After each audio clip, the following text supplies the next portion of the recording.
Le journal de 7h sur Europe 1. Christophe Lamar. Bonjour Christophe. Bonjour Dimitri, bonjour à tous. C'est la grande réforme sociétale du second quinquennat d'Emmanuel Macron.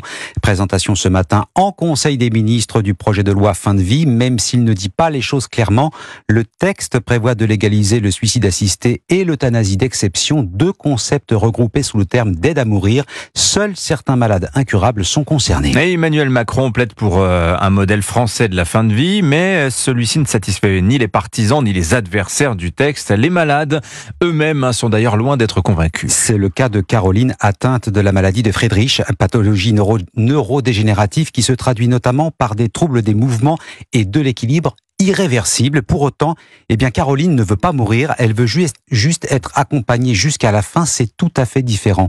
Rencontre émouvante, Yasmina Katou. C'est à 47 ans que Caroline a ressenti les tout premiers symptômes de la maladie de Friedreich. Des difficultés à parler, articuler sont apparues au fil des ans.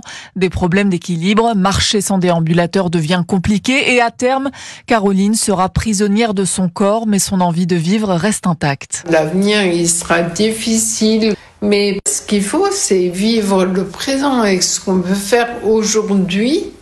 Quelque part, beaucoup de gens pourraient nous l'envier. Qui ne rêve pas d'un temps pour regarder ces fleurs qui poussent. Caroline redoute, avec l'arrivée d'une aide à mourir, que les soignants changent de regard sur les malades. Je verrai peut-être dans les yeux de mon médecin, est-ce qu'il osera me dire d'en finir, d'arrêter là? Ce sera peut-être mes proches.